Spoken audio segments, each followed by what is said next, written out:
রাজনৈতিক দল করবে, তাহলে কেন তারা এই অন্তর্বর্তীকালীন সরকারের অংশ হতে গেল? এটা কি এমন যে তারা সরকারের থেকে আগে দেখতে চাইছে বা সরকারের সুবিধাগুলো নিতে পারে কিনা দল গঠন করার, ধন্যবাদ। বা কারণ মানে একটা ভবিষ্যতে একটা কিংস পার্টির তকমা পাওয়ার সম্ভাবনা কিন্তু থেকে যায়। এই ব্যাপারে ভাইদের মন্তব্য কি? 24-এর গণ অভ্যুত্থানের সময় একটা বড় দলের পতন ঘটে, কিংবা যে কোনো দল থাকাকালীন, এমনকি সামনে আরেকটা দল আসছে, আমরা যা দেখলাম, আমার আমার 18 বছর বয়সে আমার বুঝ হওয়ার পর থেকে আমি যতটুকু দেখলাম, নারীরা ঘরে হোক বাহিরে হোক কোথাও কোনোটা নিরাপত্তা নেই। এমনকি সামনের দিকে যে দলটা আসছে, আমরা কতটুকু বিশ্বাস রাখতে পারি ওনাদের কাছে যে আমরা নারীরা ঘরে বাহিরে সাহস নিয়ে বের হতে পারবো, চলাফেরা করতে পারবো? আমরা এখনো অনেকটা আতঙ্কের মধ্যে চলাফেরা করি। এমনকি আপনারা দেখছেন কিছুদিন আগে অনেক ঘটনা ঘটছে, যেটা আমাদের জন্য অনেক আতঙ্কের ব্যাপার। আমরা কিন্তু এখনো কোনো সাহস নিয়ে রাস্তাঘাটে বের হইতে পারি না। খুব সুন্দর কথা বলছে। কিংস পার্টির আসলে সংজ্ঞায়নটা কি? দেখেন যে হচ্ছে আওয়ামী লীগ যে দলটি গঠিত হয়েছিল, সেই আওয়ামী লীগের ইতিহাস দেখেন, আইয়ুবের সকল সুযোগ সুবিধা নিয়ে আওয়ামী লীগ নিজেরা ফুলে ফেঁপে উঠেছিল। এরপরে ধরেন হচ্ছে বিএনপি যে দলটা গঠন হয়েছিল, সেটা 1979 সালে, মানে রাষ্ট্র ক্ষমতায় থেকেই, মেজর জিয়াউর রহমান রাষ্ট্র ক্ষমতায় থেকেই গোয়েন্দা সংস্থাদের ব্যবহার করে নিজের মন্ত্রী এমপি সব রেখেই কিন্তু দলটা গঠন করেছে।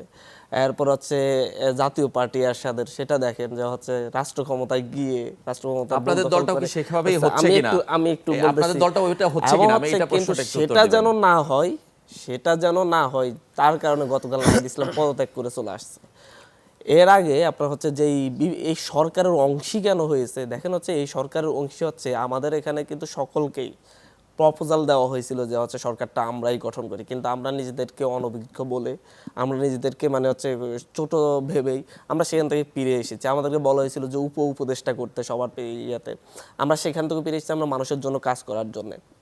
কিন্তু যখন আমাদের কেউই পলিটিক্যাল পার্টি মানে সরকার যেতে রাজি হচ্ছিল না, তখন হচ্ছে অভ্যুত্থানের ফেস হিসেবে কেউ যদি তখন যে দেশের যে পরিস্থিতি, সেই পরিস্থিতিতে যদি অভ্যুত্থানের কোনো একজন ব্যক্তি যদি এই গভর্নমেন্টে না যায়, দুই একজন যদি না যায়, তাহলে গভর্নমেন্ট লেজিটিমেসি পাচ্ছিল না। কারণ এই গভর্নমেন্ট গঠনের জন্য, সরকার ইন্টারিম গভর্নমেন্ট গঠনের জন্য আপনারা জানেন সেনানিবাসে একটা মিটিং হয়েছিল। সেনানিবাসে আমাদেরকে বাদ দিয়ে তারা নিজেরা সকল রাজনৈতিক দল গিয়ে সরকার ঠিক করে ফেলেছিল। আবার হচ্ছে তারা বঙ্গভবনে একটা মিটিং করেছিল, রাস্তা থেকে ধরে নিয়ে 2-3 জনকে সমন্বয়ক বানিয়ে, সেখানে যখন দেখছে যে এই সেনানিবাসে যে মিটিং হয়েছে, সেখানে যখন বুঝতে পারছে যে এই দেশের মানুষ মানবে না, তখন সমন্বয়ক নিতে হবে। কোথা থেকে নিচ্ছে? তখন রাস্তা থেকে ধরে 2-3 জনকে নিয়ে গিয়েছে।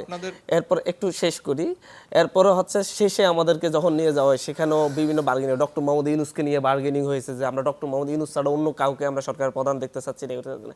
শেষমেশ সকল রাজনৈতিক দলের অনুরোধে অভ্যুত্থানের প্রতিনিধি হিসেবে 3 জন গিয়েছেন। সেখানে গিয়ে বিভিন্ন ধরনের বাধার সৃষ্টি হচ্ছেন, যে হচ্ছে আমলারা কথা শুনছে না, বিএনপি পন্থী আমলা আছে, ধরুন হচ্ছে আওয়ামী পন্থী আমলাদেরকে সরিয়ে সেই আমলার জায়গায় কাদেরকে বসানো হচ্ছে? কি হচ্ছে অভ্যুত্থানপন্থী আমলা আছে, বিএনপি পন্থী আমলা, জামাতপন্থী আমলা, তাদেরকে আপনি কিন্তু দেখেন নাই যে কোনো আমলা একসাথে 100 আমলা কিন্তু আমাদের ওই জন্য বিবৃতি দেয় নাই। ওএসডি করা কোনো আমলাকে বিবৃতি দিতে সাহস করে নাই, মানে হচ্ছে যাকে চাকরিচ্যুত করা হয়েছিল তারাও কিন্তু দেয় নাই বিবৃতি আমাদের জন্য একসাথে হয়ে 100 জন মিলে যে হচ্ছে। তো এদেরকে আপনি ওখানে বসাতে হচ্ছে, কারণ রাষ্ট্রটা চালাতে হবে। আর বিপ্লবী সরকারের যে ব্যাপারটা বলছেন, তো সেখান থেকে বের হয়ে এসে একটা প্রমাণ করে দিয়েছে আসলে সরকারি ক্ষমতা ব্যবহার করে আমরা এই দলটা করতে চাচ্ছি না। বারবার সরকারের বিরুদ্ধে প্রোগ্রাম করছি, সেই দিন আমরা হচ্ছে স্বরাষ্ট্র উপদেষ্টার বিরুদ্ধে প্রোগ্রাম করতেছি না, আমরা সরকারের অলওয়েজ সমালোচনা করতেছি, বাট সরকারকে সহযোগিতাও করে যাচ্ছি। বিপ্লবী সরকারের সেই পরিবেশটা আসলে সেদিন ছিল না, যেটা পরিবেশটা গণ অভ্যুত্থান হয়েছে, বিপ্লবটা হয় নাই। কারণ হচ্ছে আমাদের এখানে এই বিপ্লবে কিন্তু আর্মিদের একটা অংশ কিন্তু মিছিল নিয়ে বের হয়ে আসে নাই যে আমরা ছাত্রদের সাথে আছি, আমরা ইয়া করবো। সচিবালয় থেকে একটা অংশ কিন্তু বের হয়ে আসে নাই যে আমরা আর এই সরকারের কথা মানতেছি না, মানে বিপ্লবী হয়ে উঠায় যে গভর্নমেন্টের প্রত্যেকটা স্টেক থেকে, পুলিশ থেকে একটা অংশ কিন্তু মিছিল নিয়ে বের হয়ে আসে নাই। আপনি কাদেরকে পুলিশ বানাবেন, কাদেরকে আমলা বানাবেন, কাদেরকে আর্মি বানাবেন বিপ্লবী সরকার করতে হলে? বিপ্লবের জন্য নিজস্ব এই যে স্টেকগুলার লোক দরকার হয়। আচ্ছা, যদি এই বৈষম্য ছাত্র আন্দোলন যে এই সামনে যে আমরা যে একটা নতুন উন্মোচন দেখতে চাচ্ছি, সেটা কি যদি ধরেন বড় রাজনৈতিক দল হিসেবে, সবাই তো যখন রাজনৈতিক দল হিসেবে উন্মোচন হয় তখন মহৎ উদ্দেশ্য নিয়ে আমরা দেখি রাজনৈতিক দল হিসেবে উন্মোচন করে, যদি সেই মহৎ উদ্দেশ্যটাকে ভুলণ্ঠিত হয় এবং তারা কি কোনো নাগরিক ঐক্য সহ বিভিন্ন আওয়ামী লীগ, বিএনপি এবং গণতন্ত্রের মঞ্চ যেটা আমরা দেখি, সেরকম কোনো বড় বড় রাজনৈতিক দলের সাথে জোট করবে কি করবে না, এরকম গুরুত্বপূর্ণ বিষয়, আমরা ফিরবো। যদি কিন্তু একটু শেষ করি, যদি কিন্তু অনেক শব্দ আছে, তো কথাটা হচ্ছে যে দলটা হচ্ছে সেই দলটা শুধু আমার না, এই দলটাকে কোন পর্যায়ে দেশের মানুষ নিয়ে যাবে।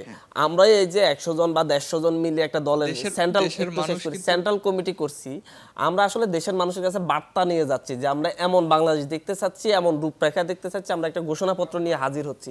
এই দেশের মানুষ হিসেবে আপনি আপনারা সবাই এসে এই দেশের এই দলের পিছনে আপনারা কতটা স্টেক নিয়ে দাঁড়াচ্ছেন সেটার উপর নির্ভর করে আমার এরকম আগামী অনেকগুলো বাংলাদেশে প্রশ্ন আছে, হান্নান। যে স্বপ্নগুলো এই দলটা দেখাচ্ছে সেটা আসলে বাস্তবায়ন হবে কিনা।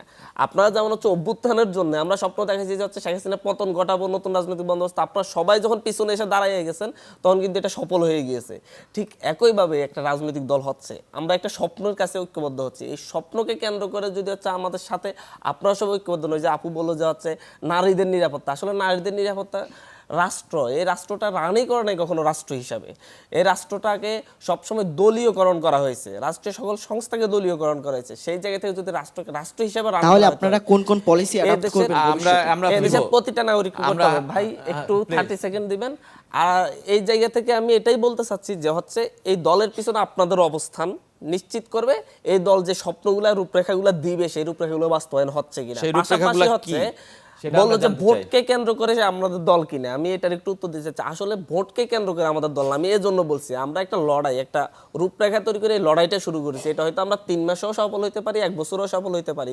আমাদের পিছনে মানুষ না আসলে আমরা 100 বছরও সফল হব না, কিন্তু আমরা এই লড়াইটা জারি রাখবো। আমাদের মেইন কথা হচ্ছে আমরা লড়াইটা চালিয়ে যাব। এই লড়াইটা কিন্তু আমরা স্বপ্নকে কেন্দ্র করে, যে স্বপ্ন নতুন রাজনৈতিক বন্দোবস্ত দিব, নতুন